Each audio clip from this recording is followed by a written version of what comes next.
दुनिया विश्व युद्ध के मुहाने पर खड़ी है। रूस और यूक्रेन की जंग के बाद दुनिया में घातक हथियारों की चर्चा शुरू हो गई है।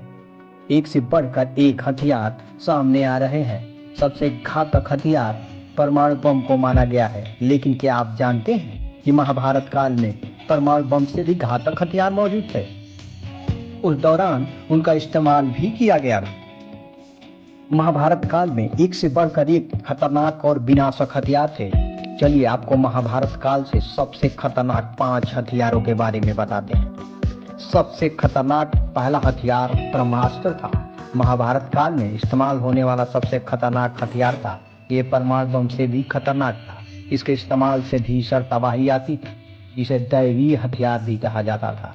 ब्रह्मास्त्र की रचना भगवान विष्णु ने की थी। इस हथियार की खासियत थी कि अगर एक बार ये कमान से निकल गई तो बिना टारगेट को खत्म किए वापस नहीं आता था। जिस इलाके में ब्रह्मास्त्र का इस्तेमाल होता था, वो जगह 12 साल तक के लिए वीरान हो जाती थी। वहाँ ना तो कोई घास उगती थी और ना ही इंसान और जानवर पैदा होते थे। वो जमीन पूरी तरह से बंजर हो जाती थी। महाभारत काल का सबसे घातक हथियारों में सुदर्शन चक्र का भी जिक्र है। इस चक्र को भगवान कृष्ण इस्तेमाल करते थे। इस हथियार के बारे में माना जाता है कि एक बार चल गया तो बिना विनाश किए वापस नहीं आता था।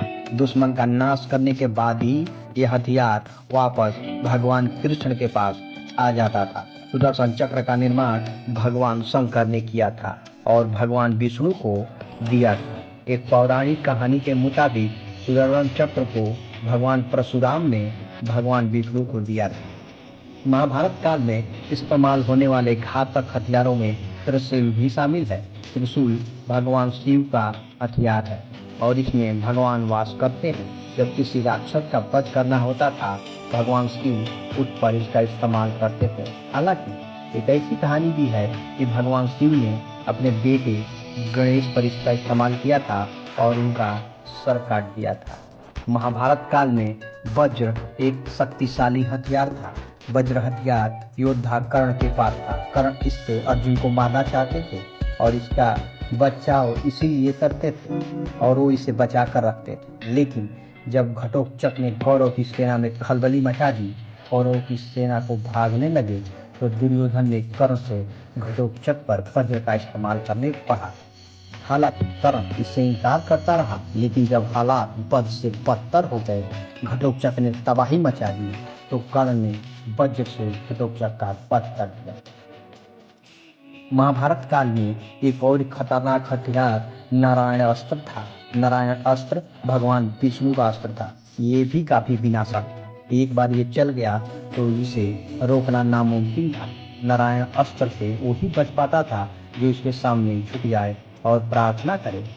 महाभारत काल में अश्वत्थामा ने भीष्म पर नारायण अस्त्र छोड़ा था, लेकिन भीष्म ने अपने हथियार डाल दिए और नारायण अस्त्र के सामने झुक गए और प्रार्थना की। इसके बाद नारायण अस्त्र वापस चला गया। इस अस्त्र का इस्तेमाल सिर्फ एक बार किया जा सकता था। ये 5 हथियार महाभारत काल के सबसे घातक और विनाशक हथियार थे।